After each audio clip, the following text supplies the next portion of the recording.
Well, good afternoon. Nice to see everybody. Nice to see everybody here for homecoming weekend.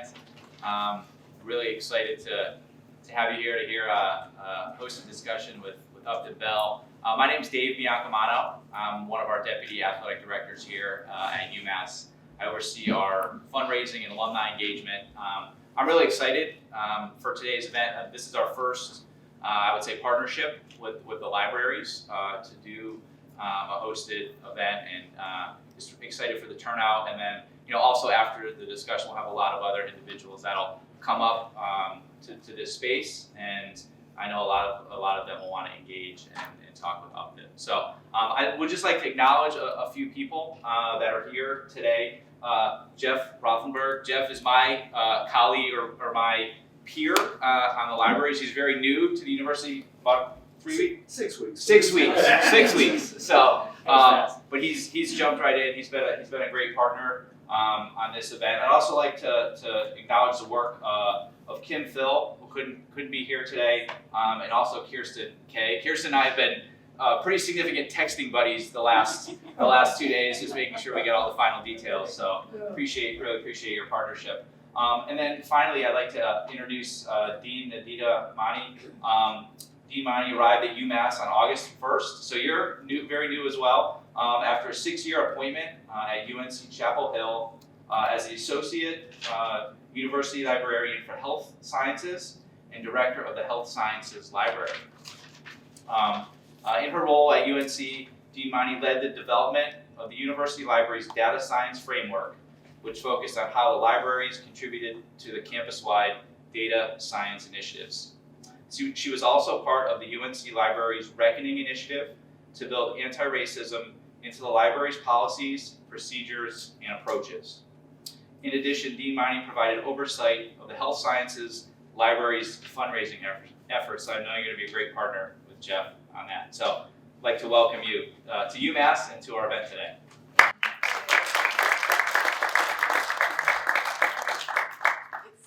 Be here. I want to thank David and your whole team for having us be part of this really wonderful celebration. We are so happy to be here and to be here with all of you and to be able to have this time with Upton. We are here in celebration of Upton Bell's donation of a treasure trove of artifacts from his and his father's years in professional sport. Upton is a former National Football League Association executive, a broadcaster, and author of Present at the Creation, My Life in the NFL and the Rise of America's Game. The son of Bert Bell, who owned the Philadelphia Eagles and Pittsburgh Steelers and was NFL commissioner from 1946 to 1959. Upton started his own career in football as head scout at the Baltimore Colts, where he served the team through 2 NFL championships and 2 Super Bowls. Upton's donation, including his ring from the Colts' 1971 win in Super Bowl V, brings rich and tangible connections to the history of sport and greatly expands our collections in this area. And I hope if you've had an opportunity, you'll be able to go out and see it displayed in our display case. We now have a permanent exhibit of a selection of Upton's collection, which is located in the 25th floor of the library, and a growing digital exhibit of Upton's collection that's available to people around the world.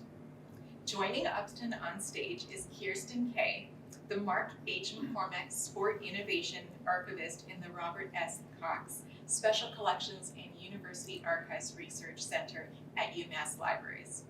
In her role, she also focuses on the collection areas of sport, innovation, and entrepreneurship, which includes exciting materials like those donated by Upton Bell. Please join me in welcoming both Upton Bell and Kirsten K.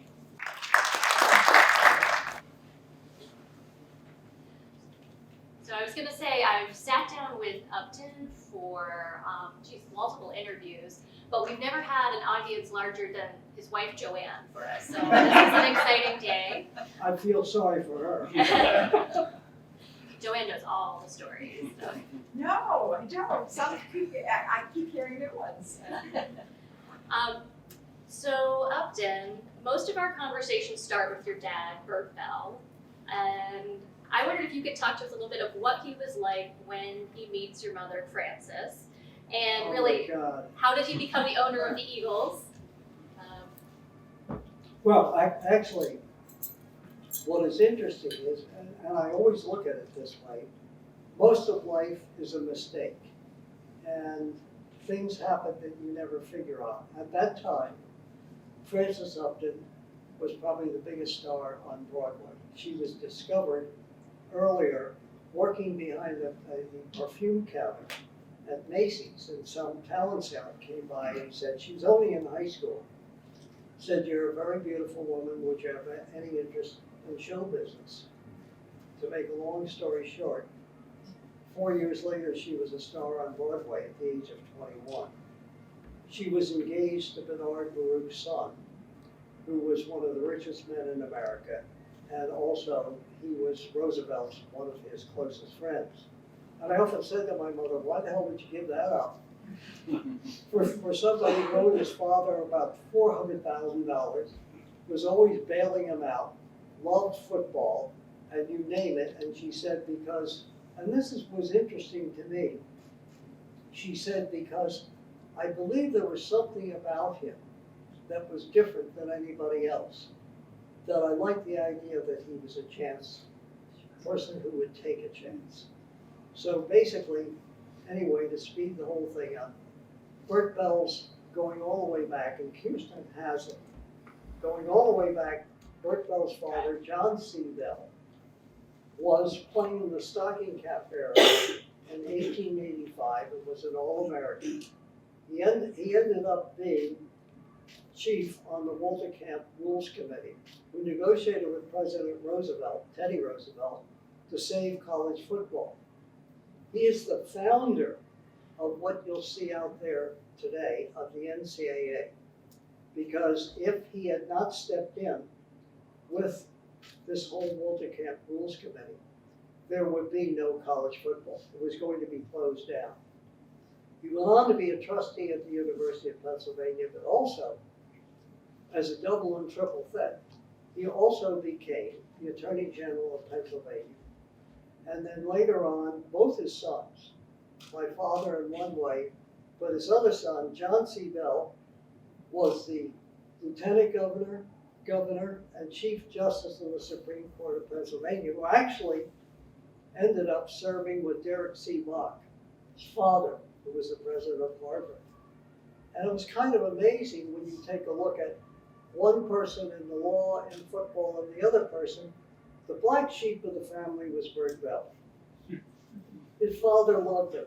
He said, "Bert, for crying out loud," he said, "all I ask you to do, I won't ask you to stop gambling yet."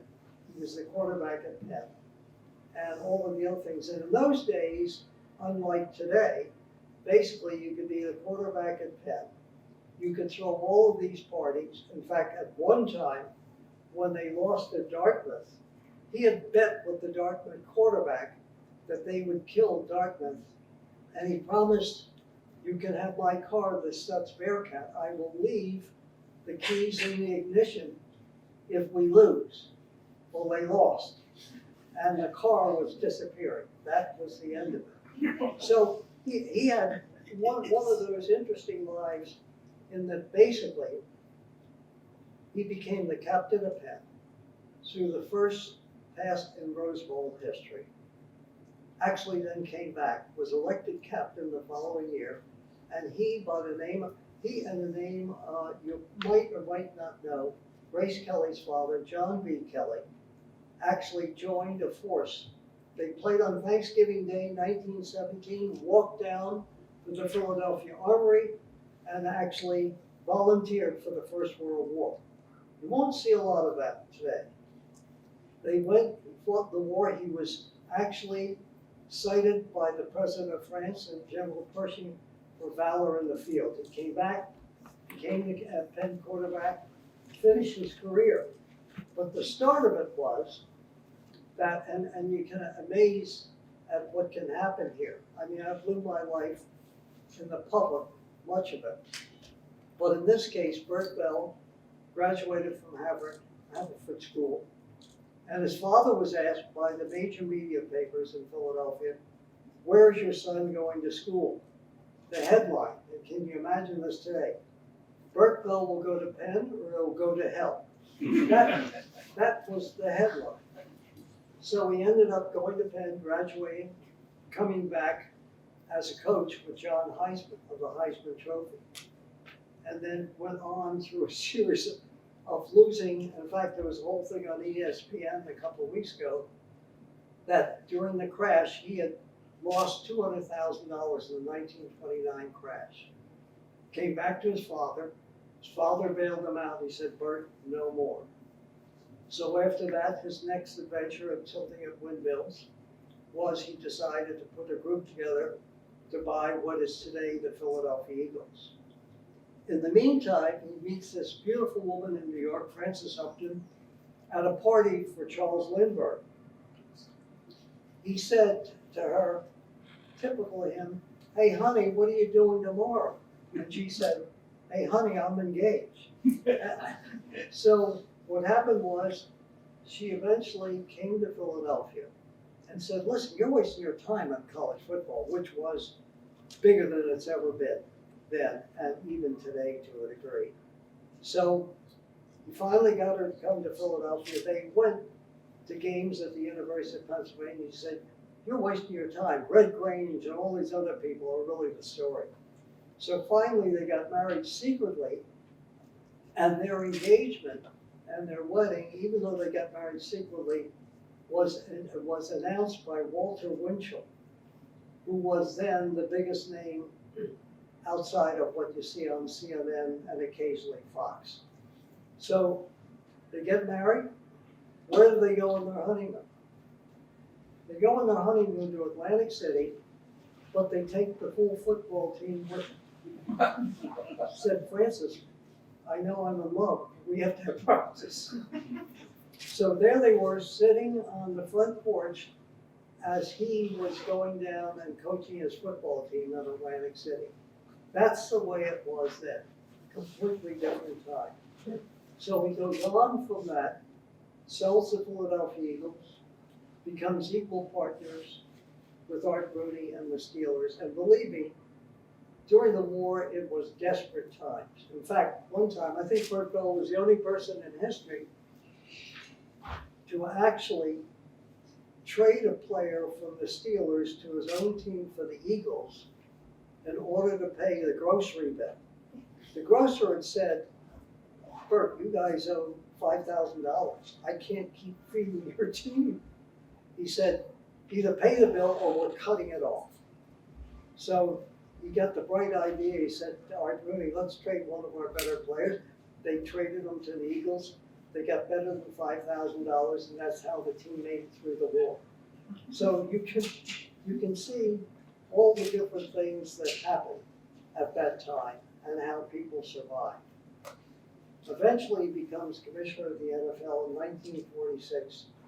Many of the players are coming back from the war, and that's when the league began to really take off. And that's kind of a shorter version of a longer book written by Rod Borges called President of the Creation. So that's just a little introduction to both of them. They had wild lives together, they had great love, they had arguments, they had everything else that you would want, but it's the most fascinating life I've ever led. And then Upton, after your father becomes commissioner, then can you really talk about how he affects the trajectory of football? I mean, there's so many things he introduces.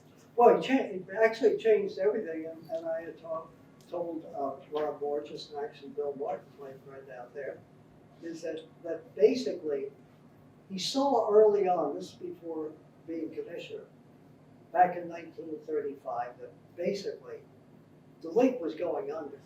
The irony is that today it's the richest league in America, and they charge a lot of money for still watching semi-live football players. And basically, he said, he went to the league meeting and he said to the owners, we will only be as good as our weakest link. And he said, I'm one of our worst teams. And therefore, I propose a draft with the worst teams and succession all the way to the best teams getting the first choice. He came within one vote of not making. I mean, George Hallis and the Mariners originally said that I'm not really sure we want to do it. Because in those days, the Bears and Washington and the Green Bay Packers were basically winning everything. So they're saying, why the hell should we share anything with you? But he said, if you don't, he said, 20 teams had already failed. A lot of people don't realize this about the NFL. We talk about some of the other leagues. I was in one that failed. Is that 20 teams from the founding in the Canton showroom with Jim Thorpe and company, 20 teams went out of business. Burt Bell would have gone out of business. Art Rooney would have gone out of business. So he proposed the draft, and in 1936, the first draft was held in Philadelphia. Not one writer came. Not one reporter came. Nobody could care less. So he got his father to foot the bill, invited the owners in. They set up a blackboard. They drank a lot the night before, and they went to their Street and Smith publications, and they ended up with the first draft in NFL history. Now, ironically, everybody talks today about the Patriots and the draft and computers and tests and all this other stuff. And basically, they had nothing but calls out to players, a few Street and Smith magazines, a few clippings, and yet out of that draft, they had 4 Hall of Famers. And that's why I say again today, jumping way, way ahead, you can have all of this, and you can still see, even if you've seen the last couple of Patriots drafts, with all of the computers, they were able to do more just with what they had. It's always been a crapshoot. So we did that, number one. Number two, because Mr. Schmidt is here, would you get up and because he's here, his father played for my father in the first television game in NFL history. Played in 1939, the Brooklyn Dodgers, yes, there was a football team, played the Philadelphia Eagles, and they played it at Ebbets Field, which is a baseball field.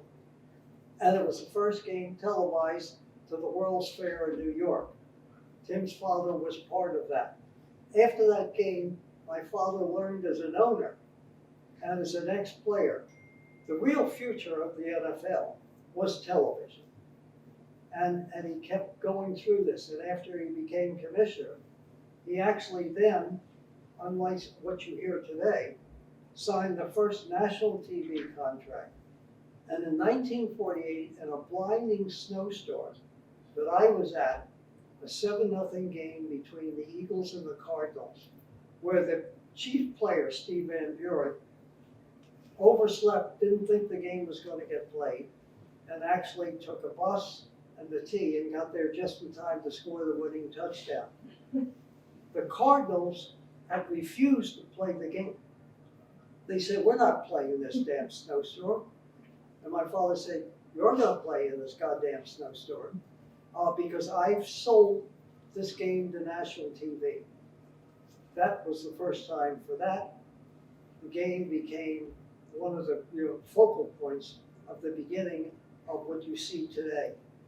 He was the father of modern television, and in 1955, he went to the Dumont Network, and he said, I've got this idea for Saturday Night Football. So what you see today on Monday Night Football, and they tell you everything, and the Mannings are on there yucking it up, whether the game stinks or not.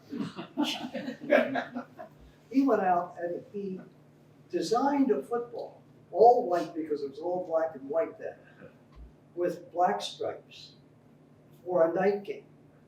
So 55 through the next 2 or 3 years, Saturday night football was the biggest thing in America. Hard to believe it today. And the colleges, and we're in the middle of this whole big fight now, which you've seen on ESPN, is that the colleges objected. They came to him and said, listen, Friday nights are for high schools, Saturday are for the colleges. Now, they had much more power then. And we're asking you to stop. And he agreed. He did stop, or that would have been the actual focal point of the whole thing. Two other things, among the many things that he did, is during the Second World War, the owner said, we're gonna close down. You know, we can't, there are not enough players. And my father said to them, prophetically, if you close down now, you'll never open again. And what he also saw on the other side is there was a new conference coming in called the All-America Conference. Cleveland Browns and the San Francisco 49ers, which you see today. And he said, within one vote, in fact, 3 books have been written about what he did during the Second World War. One was a bestseller. The other thing that he did was to survive. The Eagles and the Steelers, but the Steelers combined with the Cardinals later on, and they were called the Steagles. And they played together, they shared their grocery bills. I mean, it was just unbelievable. And I really wish in some ways people could understand today the sacrifices made by those people, those players. All you know today is the glory, and everybody's on Twitter telling you how great they are and everything. But what those men did during that time to survive is amazing. Ironically, if they had closed down in 1946, his first year as commissioner, the old All-America Conference came in, and I told my father, even as a 9-year-old, I said their football is better than the NFL football. You had the monsters in the Midway, you had the Bears, I said the Cleveland Browns and the 49ers and some of those teams are better. And so eventually he effected the merger between the two leagues, which was the precursor to what happened when we had the AFL and the NFL merge back in 1969. So he did that. His final piece was the thing that I think really put pro football in the map, and that was he invented sudden death. And again, pardon me, his reasoning was simple. He said to the owners, the Chicago All-Star Game was the biggest thing at that time. And it was bigger than the NFL. And playing in that game was really important. So he said, pardon me, he said, what are we gonna do? Tie for a championship game? And we're gonna flip a goddamn coin? America's gonna make fun of us. He said, here's what I propose. An extra 15-minute period will be called sudden death. And this is the way we need to do it. Again, it barely passed. They said, oh, the players will be exhausted. And he said, no, what do you mean they'll be exhausted? He said, we played all the time, forget it. So we got it pushed by 1 vote. And it was the last championship game he got to see. I was there and see that it made pro football. There are a lot of other things, but over 30, 40 million people tuned into the drama of that final thing. So that was just some of the things that he did. Upton, so the most famous quote in football, I think most people don't know, is from your dad. That's yours. You know Right what? next to you. So your dad's quote, can you give us the full quote and tell us what that meant? Well, I wish I owned it. My brother actually owned the quote. And he was sitting around, and one of the things that he would do is, way before computers, he had one of those minds that really was a computer mind, is that because baseball and football were sharing stadiums at that time, he was like the Bobby Fischer, the great chess player. I would walk in, and I'd look in this room, and here's this man all alone with this light on. It's like 2 o'clock in the morning. This is after he's worked a full day. He's there and he's got this whole big, like, Ouija board with checkers on the board. And each checker was marked with a team and the dates, and then the conflicts with what they might have, because every stadium then was shared by baseball. And there would be this guy moving all these things around, and he said he wanted to achieve a thing which they all talk about today is, he said, by mid-season, I want to make sure that the strong and the weak have almost the same record. So when he was called by the Associated Press, he was asked, well, what about the NFL? What are you doing for parity? And he said, prophetically, on any given Sunday, any team could beat any other team. That's still repeated 100 years later. And my brother did before he died. He owns that. And yet, think about it, if I were to go to a major company anywhere, or I went to UMass and said, listen, I can fund your whole football team, what do you want, $100 million? And every company uses that slogan. Every Sunday, you will hear it at one time or another. That's how much he saw way, way in the future. I think that's really what his gift was, that he was like a computer. You could ask him, and he had one of these memories that you couldn't believe. He would remember, if I came in and said, I'm sorry for so-and-so, he'd say, I remember you did that 10 years ago. He just really knew and had that type of mind.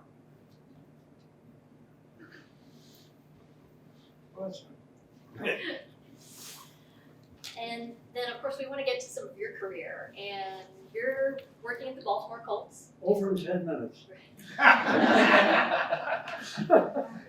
But you start in the ticket office, you work up to head scout, and you're there in the heyday of John Unitas. You're at 2 NFL championships, 2 Super Bowls. Your beautiful Super Bowl 5 ring is out there on display. Can you tell us what it was like to, be there, especially in the 60s? Well, I had just gone on. My father dropped dead at a football game right in that October of that year, and so 1959. 1959. And ironically, the owner of the Colts, Carol Rosenblum, again back to kind of the strangeness of life. Back in the 20s, Carol Rosenblum was one of the best running backs at Penn. And he and the guy by the name of Marty Brill had decided they had enough of the coaching. They didn't want to spend one more moment at Penn. Brill went to Notre Dame and came back a year later and beat the hell out of Penn. But he said to Rosenblum, he said, Carol, your future is here. Your family business is in Maryland. You're around Philadelphia. Don't go. And Rosenblum didn't go. So when the Colts were to come back to Baltimore after failing everywhere, he went to Rosenblum and he said, I need somebody to bring this team back and be able to fund it.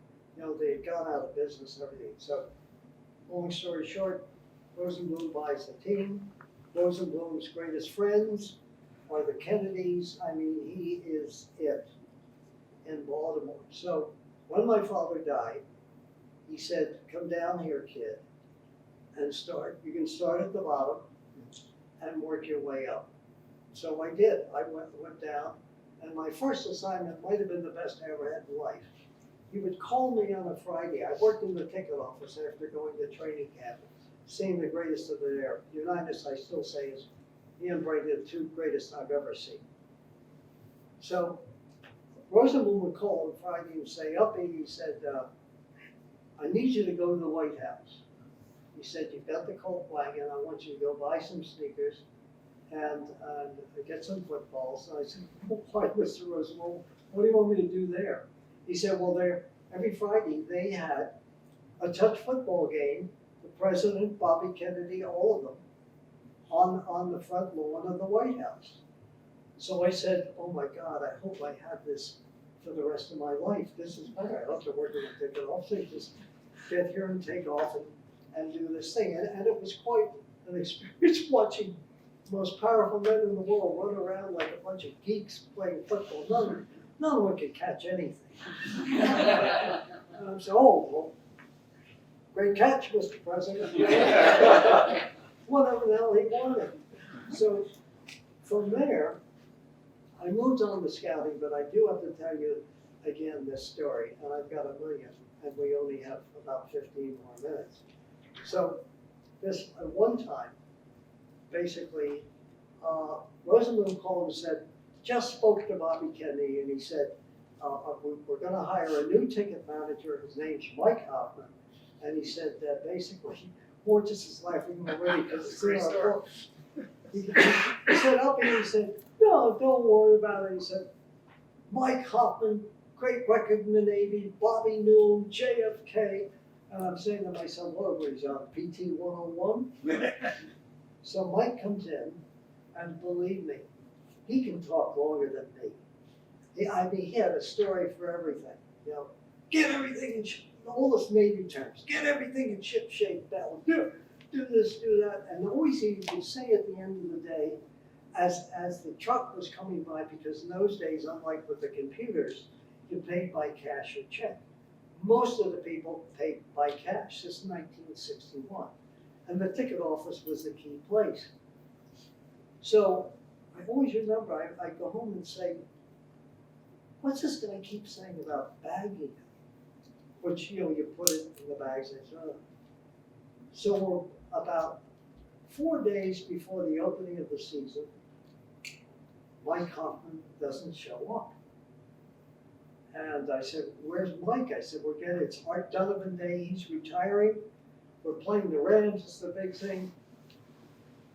Day number 2, no Mike Hoffman. Day number 3, panic sets in. People are coming down to the ticket office and threatening to kill me. We get Art Donovan to come down and stop the stampede from these people saying, where the hell are our tickets? Well, long story short, again, Hoffman took all the cash, over $100,000. Those bags that you thought were going to the truck, under the bed at his house. Takes off. He was a big baseball fan, big Yankee fan. Takes off. FBI, everybody's looking for him. Now we've got a real thing, including he sold the presidential box when Teddy Kennedy and the president would come over to the game. Sold the box too for like $50,000. So I'm saying, oh my God, I'm gonna get killed here. I mean, I'm just starting my career. People were threatening. They were gonna storm the box office and everything else like that. We finally got it somewhat straightened out, gave the fans some type of marker so they can get into the game. But with all of the great agencies we talk about today, the Justice Department, everything else like that, they never caught him. He was gone for a year.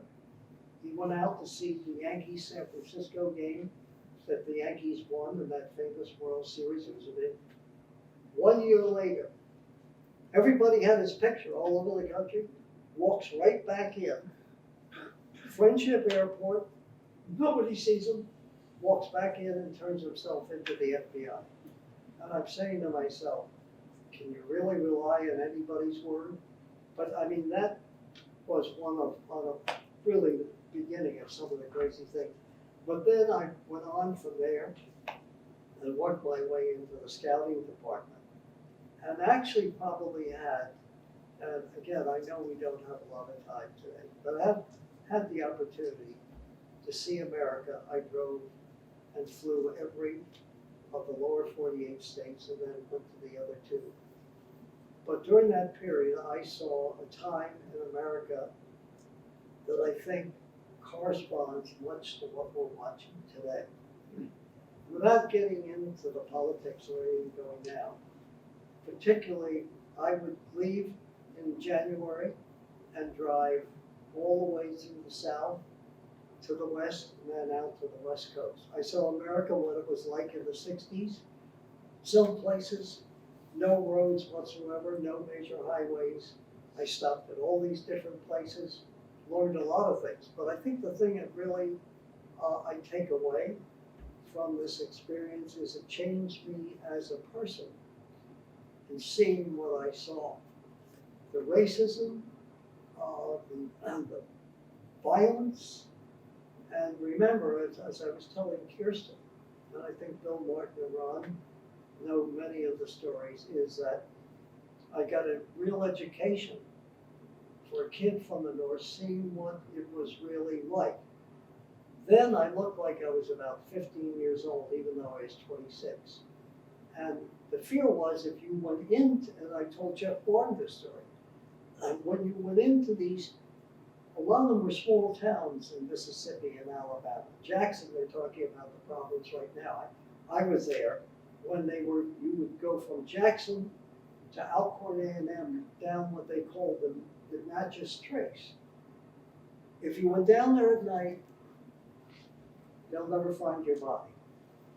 And if you're down there during the day, people were shooting at each other.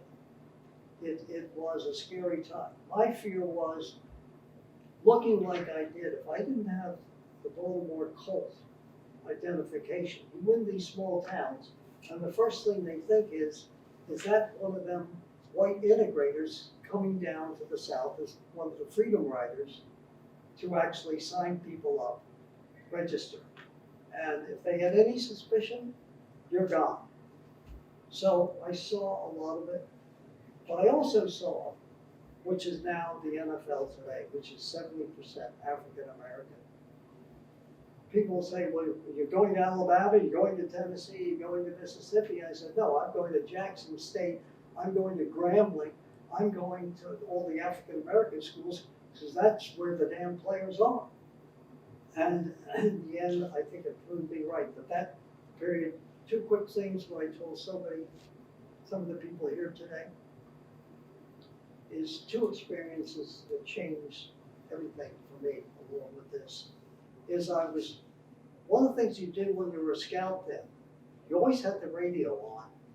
First of all, at night to make sure you didn't fall asleep, because some scouts died by falling asleep. Second thing was to avoid where there was violence, which there was everywhere at that time. Ironically, I ended up in two of the key historic places. One was outside of Selma, Alabama, just during that time when Martin Luther King and company were beaten and gassed. And I pulled into a gas station. I knew I wasn't going to go near Selma because you go through there to the University of Alabama. And so I stopped in a gas station, and Ron has it in the book. And I looked up, and I should know better. I'm not naive, but it said up in there, the restrooms, whites and blacks. I just as an aside said to the guy who's pumping gas, I said, well, you know, that really shouldn't be. Huh. And the guy said to me, I'm going to go in and get my gun. If you don't get the hell out of here, I'm going to blow your brains out. And I certainly got out of there quickly. And the second part is that I ended up, and this is where a lot of things that happened in my life happened just by happenstance. I happened to be scouting spring practice in Memphis, Tennessee. And I wanted to stay an extra day. And I said to the coach, basically I said, I'd like to stay another day for spring practice. And he said, no, I think you should leave. And I said, why? And he said, basically because Martin Luther King is coming to town today. And there's going to be violence. He's going to be leading the garbage man strike. And he said, I think there's going to be violence. We weren't far from the Lorraine motel. And I immediately went back, canceled part of the next day, get on a plane, got back to Baltimore's Friendship Airport, turned on the TV, and Martin Luther King had been assassinated.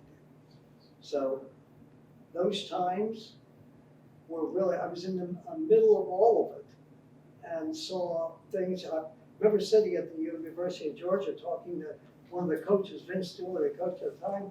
There's this big bang. I said, what the hell is that? He said, well, they came in and said they're going to blow up the ROTC building.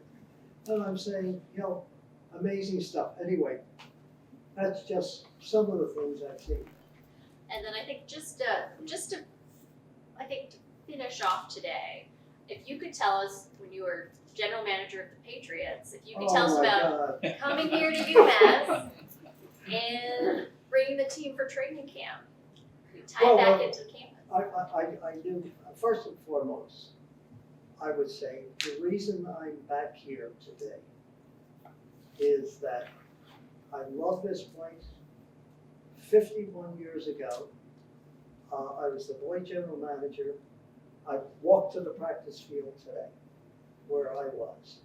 And this was the Patriots training camp. And I mean, huge crowds came out to see us because it was a big deal. We were written up in Sports Illustrated. Upton Bell comes, general manager from the Colts. We had drafted Jim Plunkett, Heisman Trophy winner, who I still think belongs in the Hall of Fame. Big thing. And those 2 years here were just amazing. What happened, including, as I told Kirsten and some other people, is that unlike CBS had come to cover us here, and it was a big thing. One of the things was when we were getting ready for a practice, and I looked across the field. I knew one of our players was taking drugs pretty heavily.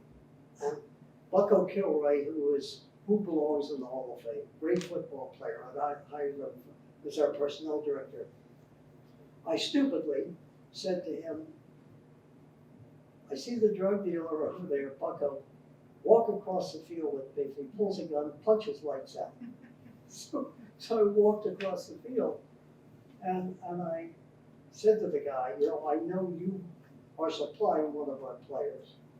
And the guy looked at me and said, I wish you would leave. And I said, right, Bucko? And Bucko says, right, kid. And we got him to leave. And it was just the beginning of a lot of good and bad things that happened to the Patriots. But this is the place that I really believe. I always thought,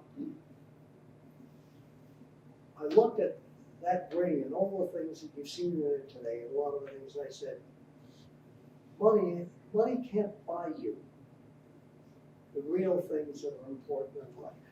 And I said, this is the place that I started, and this is the place I want to end. Thank you, Upton. Thank you.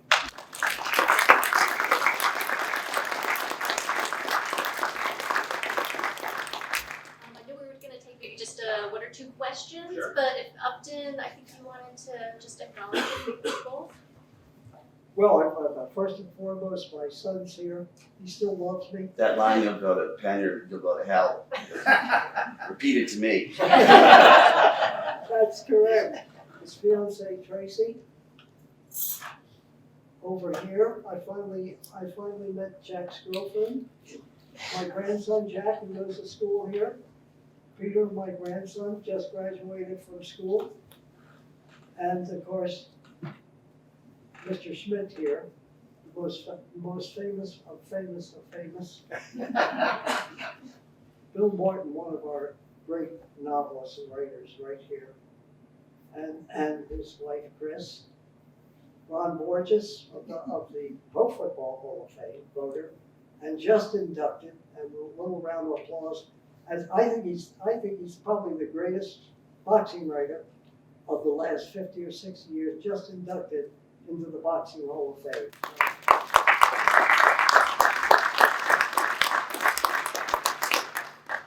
And of course, John Harrison is here.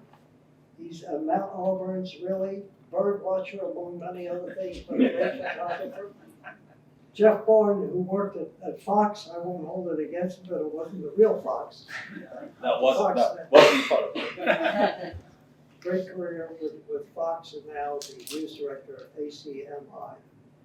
And of course, finally, my wife, Joanne O'Neill. I will tell you something about her. She always blushes, but anyway, just shows you how far women have come in sports and everything. With our wonderful director here right now, is that Joanne wrote all 27 teams back in 1967, 68, 69, out of college, asking for a position. No women apply in pro football then. Finally, the team of my closest friend, Don Shula, hired Joanne O'Neill. She is the first woman executive in pro football. She's so shy she won't tell you, but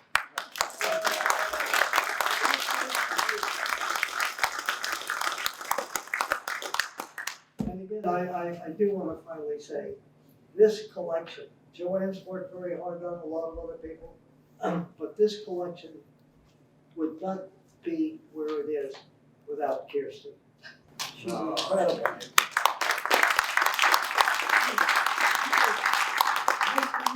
to 5,000 stories. She probably goes home and tells her family, oh my God, not another one. And all of the stuff she's put on there, outstanding. I couldn't be in better hands. So thank you all. Thank you.